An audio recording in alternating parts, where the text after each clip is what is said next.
afternoon to you all. And I welcome all our panelists. Our discussion will be on hybrid and efficiency and reliability. Why hybrid is because solar is not available for 24 hours a day. So we will have to go in for hybrid systems if we have to incorporate solar with biomass. So my first question would be to you, Dr. Shah.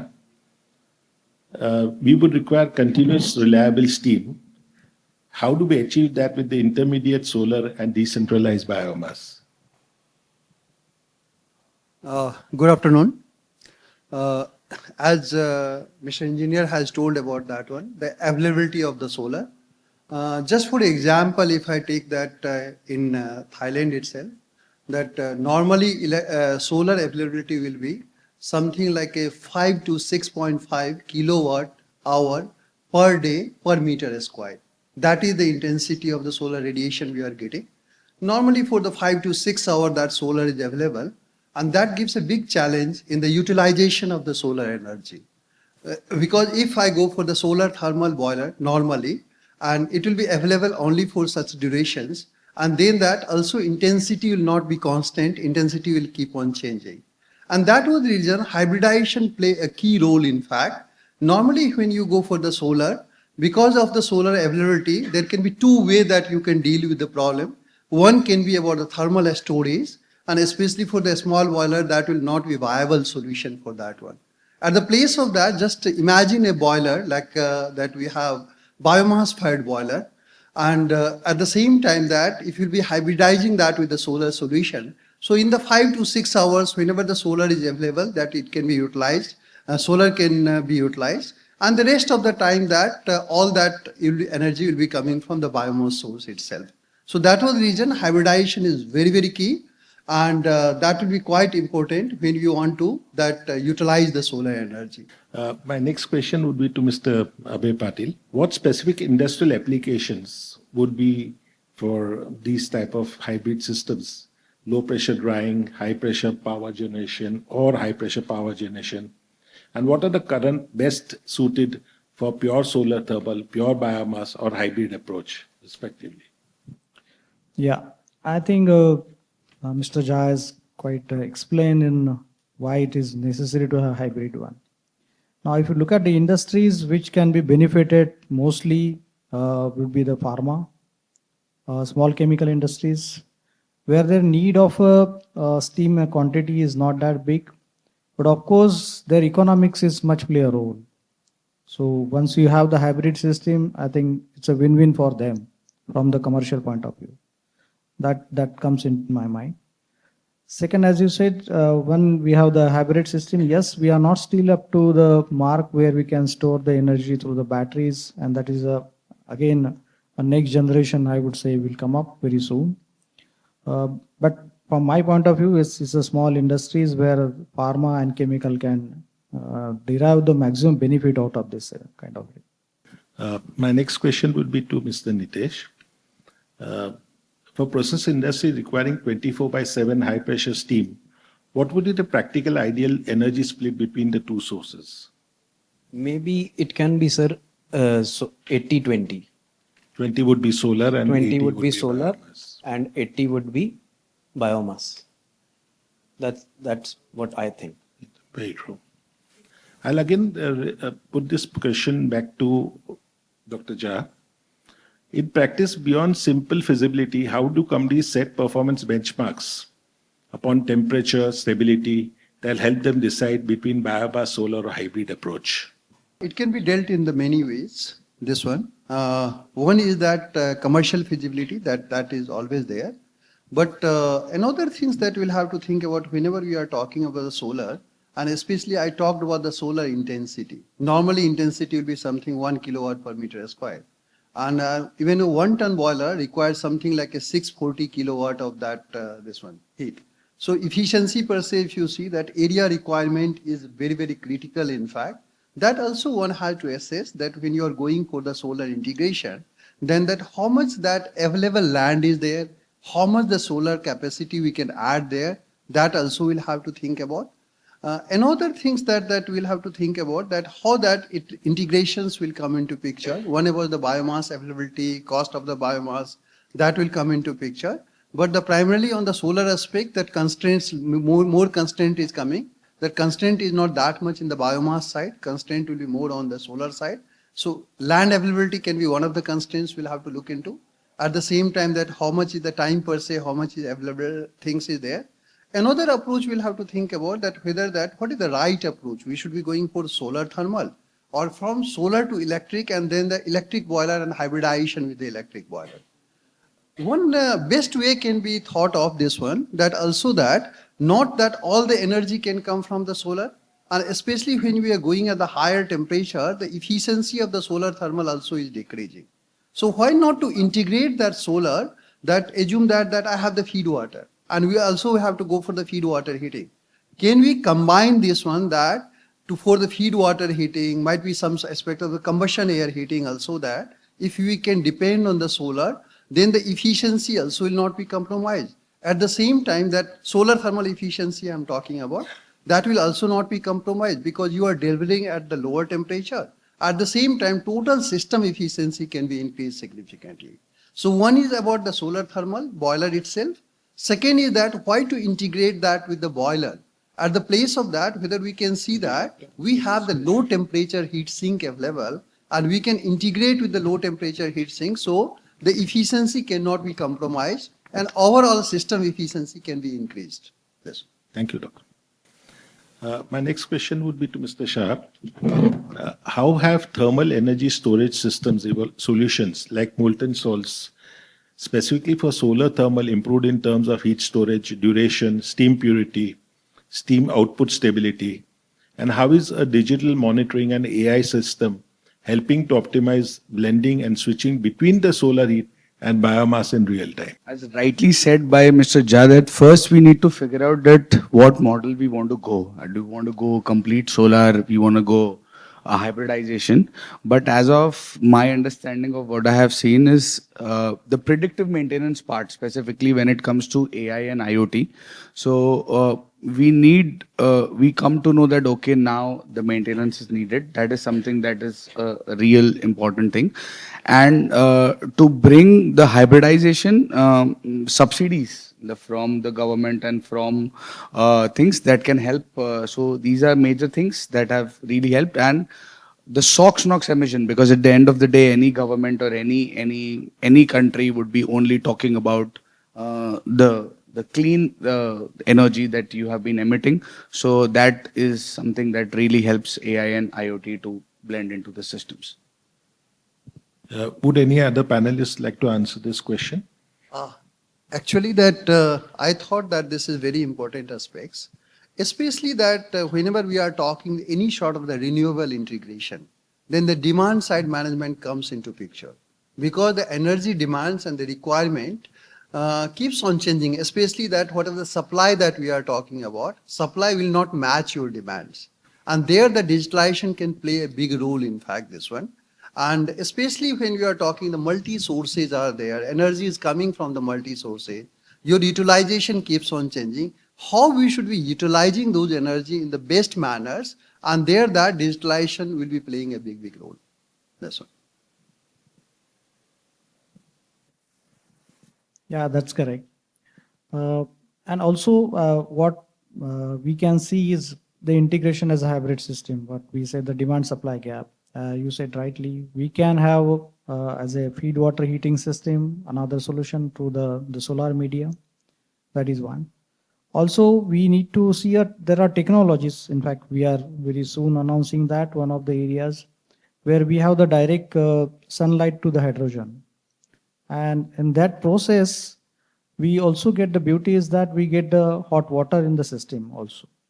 So when you talk about the solar is not a typical solar nowadays, it can be a different form also, where you get the hydrogen as a byproduct, also you get the hot water as a byproduct, and it's a clean energy. So if you integrate that with the biomass boiler, yes, in the daytime you can get the additional hydrogen which you can also burn in the boiler primarily. Secondly, you get hot water which can use as a feed water circuit. So there are many ways to integrate the system as to do the demand supply gap. But for sure, this need a lot of, I would say, the integration processes, which can be stabilized between the supply and the demand gap. Actually, taking part in the panel discussions, Yeah, my belief is that hydrogen and electricity will be used for storage because that is a very efficient Agreed. method of storage of energy. And Dr. Jha, my thinking, I would like to say, is that whenever you convert an energy and then reconvert it, you lose on energy. So sometimes it is better directly to use solar energy in thermal form and then use the electrical as a backup for storage of energy. And so electrical energy can again be used as a backup and then be used in the boiler in form when the solar is not available. That's a separate hybrid system that can be developed in the future. agreed. And And I of think course- that's more, see, we are addressing this customer more from the process point of view, where there is a process team is a must. Because the primarily, anytime if you have the energy available to the electricity, that's solving their problem. But the problem is the process where you need a steam. Very true. Thank you. I again leave this open to all the panelists. Beyond traditional combustion, what are the most promising technologies, innovations? Would it be better to use torrefied biomass or just biomass in its loose natural form for combustion? Are there any significant boosting of the overall efficiency and turn down ratios of the renewable energy systems? So on the technology front, just to address on the biomass is a two category from my point of view. One is that biomass which can be very easily used by the cattle feeds. So that's a very natural way to use the biomass, and that's good for the human being, good for the cattles to get into that. But there are a category of biomass which is a critical biomass where they are having a lot of silica content, which cannot be given to the cattle feeders. And that becomes a real issues. And that's what we can see in Delhi and Punjab. We have to burn the farms to clean those kind of a biomass. Now there are the technologies, we are one of the technology partner with us with BMW, where we can use such kind of a biomass in critical boilers, critical biomass burnings. And that's a technology itself, because we cannot burn this fuel in a common normal boilers.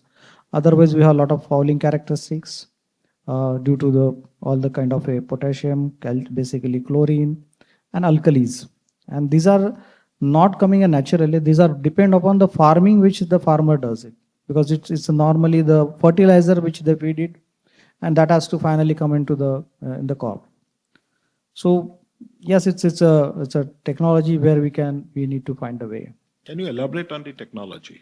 Yeah, this is a BMW Ulun technology, which is well proven, and they are using for high pressure temperature cycles, and typically they are superheater called as a weeping superheater. So just to give the idea, on the weeping superheater, normally the people use the cleaning mechanism to clean the superheater to get the heat. But here is the other way. We need the ash to be deposited on the superheater to make the protection of the superheater, and that's why it is called as a weeping superheater. So it's a very well-proven technology in Europe, and which we brought it in India. We successfully put 2 plants, 20 megawatt each. They are running for last 4 years now. So it's quite interesting. But yes, there is a still need a willpower to convert many of such kind of a biomass into the usage. Anything you want to add? In fact, I just want to add this one, that lot many changes will be taking place in the combustion technology itself. And not only the combustion, in the gasification, might be thermochemical conversion is one of the way that we understand about where the biomass can be used for that gas generations. Biochemical conversion is getting quite popular these days, biogas generations that we are doing that by using the biomass. But other than that, I am also finding that lot many changes is possible in the combustion technology. In the future, might be we can see that oxy-fuel combustion, chemical looping combustion, or even unmixed combustion. All of these things will be very important for the utilization per se, because when you are talking about dreaming for that, how we can minimize the CO2 emissions, and so we can dream of the zero emission boilers if you take this type of technology like unmixed combustion, chemical looping combustion, or even this one oxy-fuel combustion. So that can be also one of the area for the biomass conversion. Might be it can change. Yes. Thank you, Doctor. My question was that if you are going to use oxy-fuel combustion, definitely your NOx will go up because your temperatures will be much higher. How would you address that? Oxy-fuel combustion, I just want to tell that team, in fact, this one, that if you are at the place of the air, if you are requiring the oxygen, if you are directly using the oxygen for combustion, why it is useful? Because then that if you are using only oxygen, then you don't have the nitrogen there. You'll be only having carbon dioxide and water vapor. Water vapor can be condensed, so you'll be only having CO2. Either can be utilized for some of the chemical process, or might be that it can be stored also. So might be zero emission carbon dream can be achieved in fact. But the challenge sir has talked about that if you are using this one, then that obviously flame temperature will go high. Higher flame temperature means we'll have the more thermal NOx, and that is one of the challenges.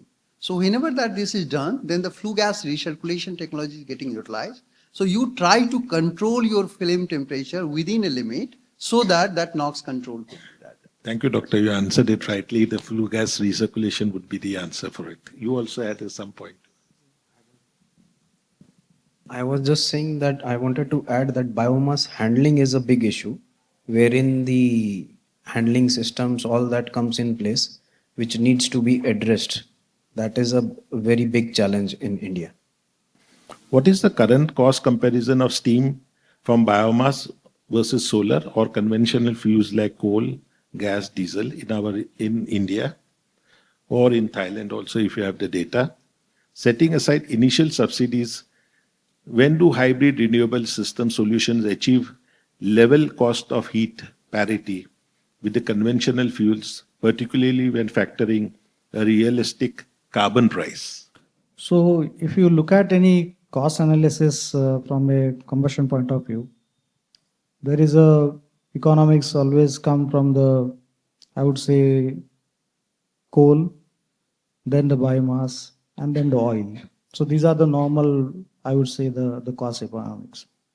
Now, when we come to the purely the biomass, if you are using only purely biomass, there is, as I said, if the biomass is a subsidized in the sense it has been got into the, as I said, one is the transportation cost, because in the biomass is not only the cost which we get the fuel, it has to transport it, it has to be handled in a way.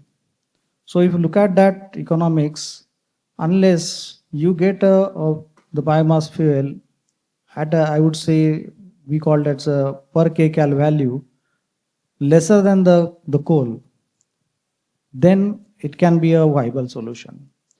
But the other way, if you look at, if you are having a hybrid system with the solar, let's say assume it, that we get in sometimes in the daytime as a heating element for the feed water and the combination you go for with the biomass. My belief is just it will be as good as the coal. We can come to that level. But the initial capital cost will be on higher side compared to the normal conventional biomass boiler. Very true. Actually, on that aspects, I agree, Mr. Patil, that this one initial cost, installation cost for the biomass is much, much higher. But if I compare with the fossil fuel, coal will be definitely that on operating cost grounds, it will be better. So in the biomass, that installation cost is one of the constraints. On again, that one of the problem that we have found, this trend has started coming. The cost of the biomass keeps on fluctuating. And one of the basic reason for that one is that biomass has the multiple demands. In fact, that if many people have started coming with the biogas plants. So if that biogas plants is coming more and more numbered, then that the cost of the biomass will keep on increasing, or might be it will not be competitive in the near futures. One of the basic challenge will be in front of that, or that boiler supplier designers, this one, that we'll have to see that how we can utilize that low cost biomass which is not currently being utilized, or it is challenging. Like that, if I go in the Thailand, that empty fruit bunch earlier was not getting utilized. But these days that earlier empty fruit bunch is also getting utilized. So we'll have to target the low cost biomass, which is not currently being utilized or not having many applications. There that we have to focus to reduce the operating cost of this. I want to add in this that the biomass which we were saying at the moisture content is a big challenge. The empty fruit bunch which sir is saying, the the moisture content needs to be reduced. So that is a big challenge in the industry. For performance decisions, in practice, beyond simple feasibility, how do companies set performance benchmarks? That would be on time, uptime, temperature, stability, that help them decide biomass, solar, or hybrid approach. See, one question, and especially on the uptime part, this is one of the challenge for the biomass. And especially most of the biomass are rich in that alkali salts. It is having more of the sodium and potassium salts, which is leading to that falling characteristic of the biomass, which causes that lot of the cleaning requirement is there, that there will be slagging of the furnace, there's a falling of the convective plus, so one has to clean. So biomass availability availability of the biomass boiler is one of the challenge. And in fact, that when you are talking about the solar integration, in the solar integration, that is really, really helpful. Not only for that, assume that I have that biomass boiler or solar boiler of that might be similar capacity or some capacity it is available, especially that it will be available at the time that when the biomass boiler is not available, it can be utilized. So that uptime is also very critical parameters. Whenever that we are finding that we are assessing that feasibility of a hybridization or biomass fired boilers. Yeah, correctly. And as I said, that's why there are technology plays a role. As you said, you either you have to clean the surface area to make sure that you get the heat transfer, or you design a technology where you have the ash deposit itself is a technology, and that's exactly what we were saying that B&W Ulun has that proven technology for many years. So I think, but it's quite a reliable boiler. I would say it's not that we should be worried about it, because this is as good as a fossil fuel coal-fired boiler, as reliable as that, provided you operate in a range which has been designed. So otherwise, I don't see any issues. And what type of grade systems would be most suitable for the paddy straw? Paddy straw, we have the basically vibrating grate in this case, which vibrates on a periodic basis based on the, as I said, the moisture content and the type of the fuel which you use. And the beauty is as a biomass, there are a variety of feeding system. You can have a natural biomass, you can convert into the pellets, but that is again the energy convert into pelletization, and then you are feeding it to the system. So it's all, I would say, it's as natural as it will be the economical one. So that should be there. Yeah, I would add to that is that it depends on the distance the biomass needs to travel. Exactly. If it's nearby, it can be natural. If it's going to be far off, long distances, then pelleting or briquetting makes better. So that's what actually the government has to push it to make a let's say a 20 megawatt plant in each maybe a 500-kilometer range, where you can get the biomass very easily, which can be address that market. You get the local, I would say, monetized benefit to the farmers, because they will be encouraged to give that one very easily accessible fuel. Plus, there are local entrepreneur who can put such kind of a plant. They get a jobs. They can create a job in the ecosystem. So the whole ecosystem can be developed in such a way. Well, Mr. Bays, if you remember about 20-25 years back, 10 megawatt plants did come up under this policy all over India, but today none of them operate. Yeah. Because the fuel is not available anymore. Yeah, that's fuel is not available, and as Mr. Shah said rightly also, because nowadays those fuel find a different way to utilize. So that becomes a challenge. Number two challenge is these are all normally the IPP, independent plant, if it come at. If they don't have any process use of steam, and they are depend upon the tariff rate which they are signed with the government. And if the government is not basically honoring that tariff rate, it's difficult to operate such plant. Because if let's say the paddy you are getting it, let's say normally they get at 200 rupees a ton, and if suddenly the prices goes to 400, they cannot viable. And vice versa, if the government is not buying at the power at 12 rupees a unit, it doesn't work. So that's a real challenge on that side. Yeah, so that was another question that I'll leave it open to the floor. Yeah, 1 minute. Add one point, in fact, that I understood that this one for this question, that many times, especially low bulk density biomass like a straw is having very low bulk density. It's having 30-40 kg per cubic meter in a non-baled condition I'm talking about. In baled condition, it might be 70-80 kg per cubic meter. So if you're dealing with that, then the transportation cost, handling, storage, all of these things becomes quite critical sometimes. And there that might be decentralized solution can help a lot. That if you're making some smaller solutions which will be catering that a particular area, then that solution will be much more feasible. Utilization of the biomass will be also much more effective without adding further carbon dioxide emission for the transportation. Because when you transport to diesel, which is the imported fuel for India and most countries, including Thailand. So it makes sense that it be used on the spot itself. What innovative financial models, specifically energy as a service or build, operate, transfer, are most effective helping industry player manage significant upfront investment and shift the risk of their balance sheets, specifically for these hybrid systems? See, all of these solution is quite relevant, especially when you're talking about the biomass.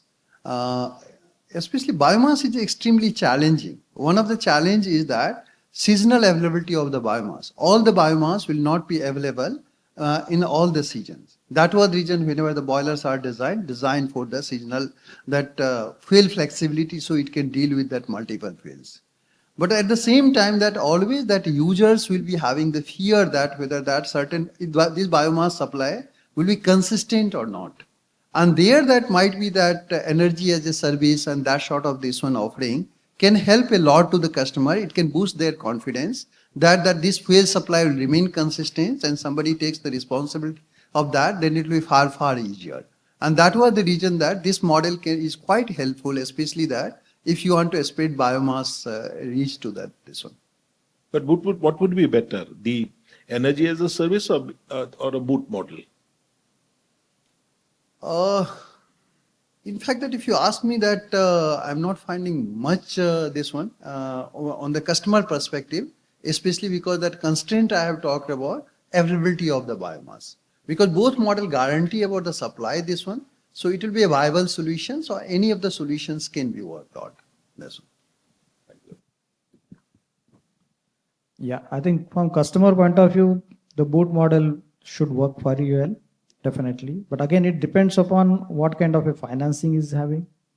And because it's a boot model, definitely it is a front loading. And secondly, he will also have to be constrained by the availability of the biomass fuel in that region. So someone has to take a lot of, I would say, study before he going for that kind of a model. But yes, but I think what need is to be pushed by the government to give some subsidies in such case to make sure that these become survival.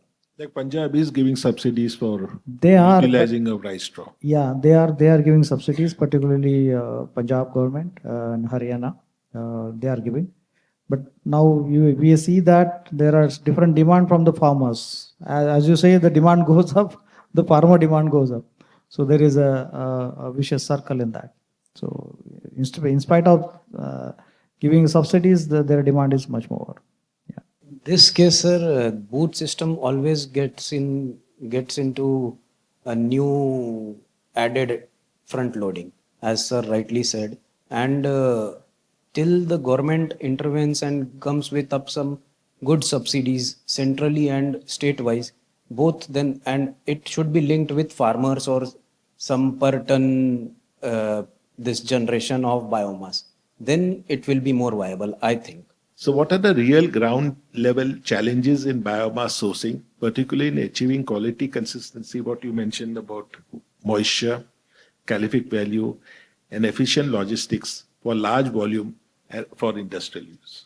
So we have talked about the consistency of the biomass. In fact, in my previous this one also I have talked about the biggest challenge in the biomass is the variation in the properties. And variation of the property in the calorific value, moisture level, ash percentage, and even the slagging and falling characteristic of biomass doesn't remain constant. And that is quite challenging. So whenever the biomass boilers is designed or technology is selected, one of the basic requirement is that you have to go for a technology which will be suitable for the fuel flexibility. And that is one of the focus areas there.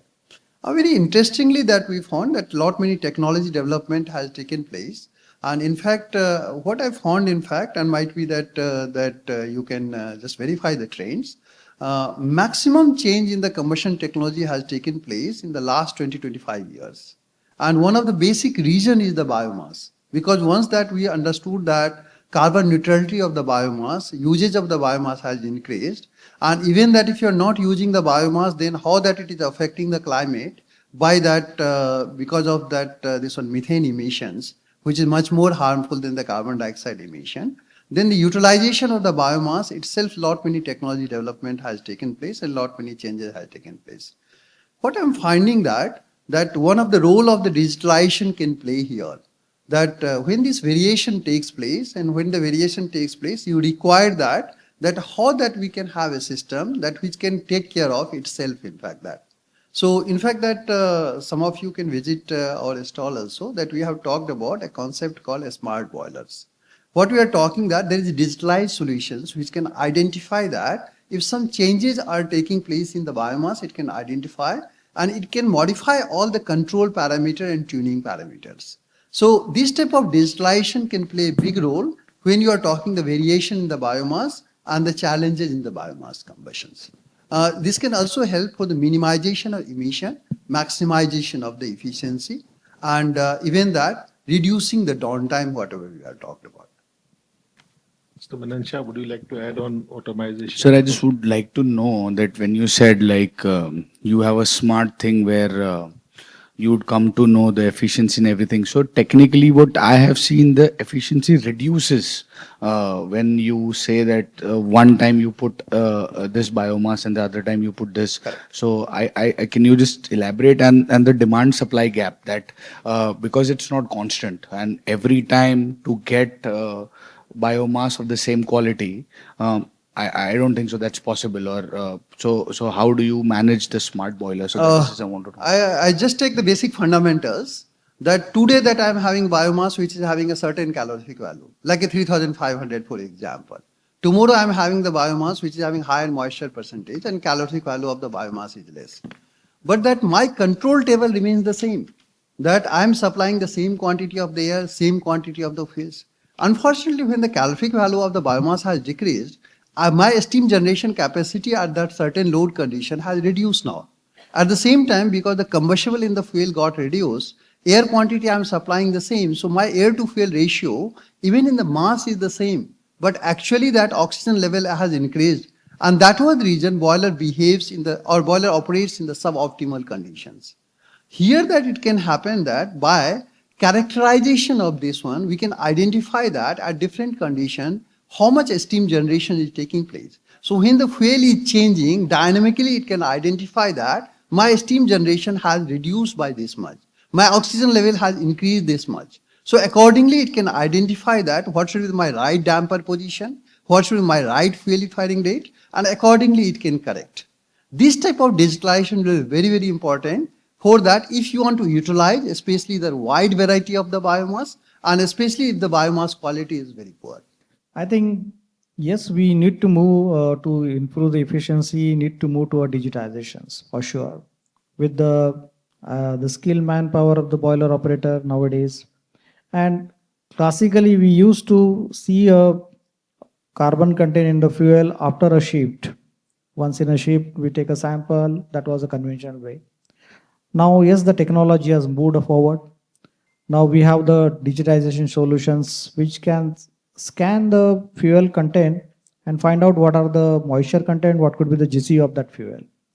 So I think this kind of a smart solution will definitely solve this kind of a problem where you can get it on a real-time high efficiency boilers through this one. So I think this is much possible nowadays.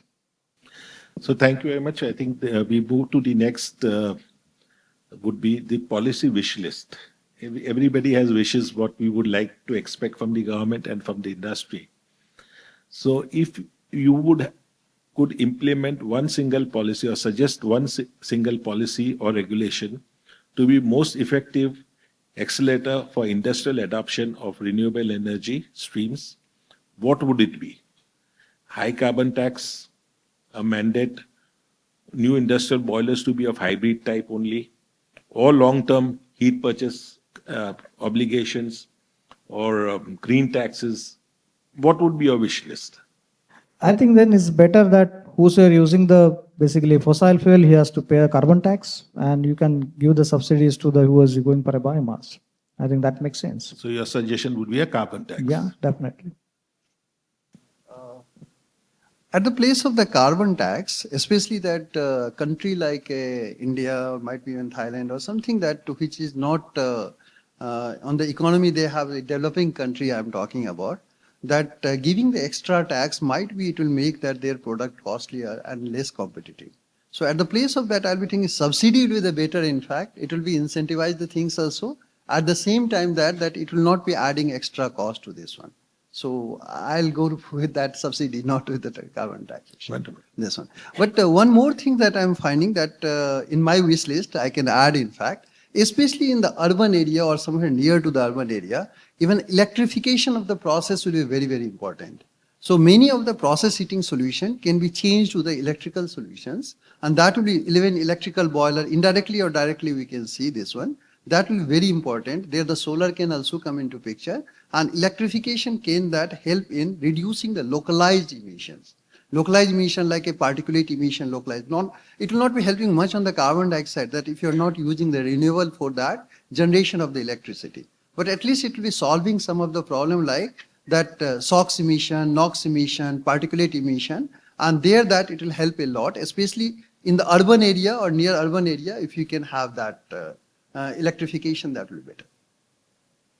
Absolutely, sir. I agree that incentivize the technology and don't put a tax, because it's as Jasab said that we are a country of so many people. Putting more tax would burden the system. So incentivize the technology, find local solutions, and that's how we can do it. So Yeah, but don't you think that you to intensify? I mean, you need to give. To give, you need to have the input. yeah, So why not have a carbon tax and then in turn give it to the industry who's saving on the carbon? yeah. So maybe we can go for another hybrid model for the tax also. Yes, But that's what I was mentioning. but as of now, I totally believe that incentivizing the technology at this particular point of time of where our country is right now is the right thing, rather than putting the tax on, and then we can have a much better solution. Thank you.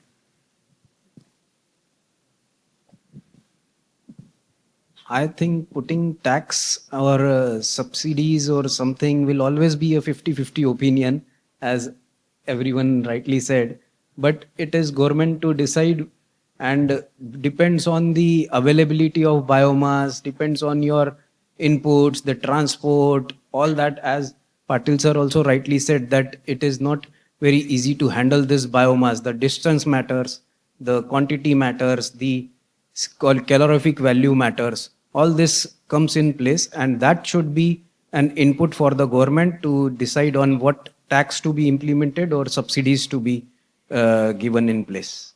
I will now move to a very important question that I will ask all the panelists. You see, the Bureau of Energy Efficiency is coming out with parameters of minimum boiler efficiencies, and it's very simple to achieve that for fossil fuels. But as you have, all the panelists have been talking about varied availability of biomass, and each boiler to operate on different type of biomass over a period of time in a year.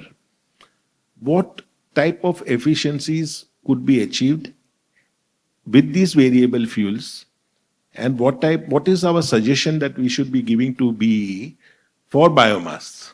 So the first that I address you, that if you have a design fuel and a variety which we already considered, then I don't foresee a change in the efficiency, first of all, because you already conceived that way. So there is no change in the efficiency of the type of the biomass, because it all depends on how do you design it, and that how automation and the digitization plays the role irrespective of the operator. So I don't foresee a much challenge in that. So we can have the BO basically giving some guideline on the efficiencies, definitely. Actually, Bureau of Energy Efficiency is coming with a star rating. So based on the efficiency that they will be giving the different star rating. Might be that some boiler will get the 5 star, some will go 4 star or something. So obviously that it is much more easier, in fact, that if you go in oil and gas fired boiler, even in the coal fired boiler, the challenge is less. As Mr. Engineer has told, the challenge is much more in the case of biomass because of variation in the biomass characteristics. But there, what basically that I recommend that they should be doing, even that I have attended many of the meetings of there or something. So we can talk about the standard fuel, and you can demonstrate the efficiency on a standard fuel, and then that also that at the same time we can give that plot or this one, how that efficiency can vary that as a function of the moisture percentage or calorific value. So that sort of the norms will have to develop, some flexibility will have to give, but that flexibility should be, might be range of that calorific value we can talk for the standard fuel, and then we can talk about this will be the efficiency variation in the standard fuel. If the fuel will not be within that range, definitely that efficiency will be less, and then that there should be norms that there should not be any problem and consequence for that. That is my recommendation to that one. So I think, let me try to summarize. First of all, thank you, panelists, for a lovely discussion. I think we had a very technical discussion, and a lot of things have been discussed. I think if we had more number of delegates, then we could have had more questions. So the takeaways could be that renewable energy is viable, increasingly competitive, and requires robust long-term planning and stable certified supply chains. So that's one of our recommendations. I think we'll be able to give it to you. Now, how to achieve these certified supply chains is going to be a question mark, and will of course require more working and some intermediates for supplying of biomass. The second point, of course, is that has been clearly discussed is the hybrid and digitalized automized steam systems integrating solar storage and flexible biomass will definitely be the next phase of industrial requirements for India and Thailand. The third takeaway could be collaboration across technology providers, policymakers, and industry users on standard contracts and financing models. In a way, that's the only way to scale up the impact and implement these technologies. So I end this session and thank all my esteemed panelists and the wonderful audience present here. Thank you for being with us today. Thank you, sir. Thank you all. Thank you.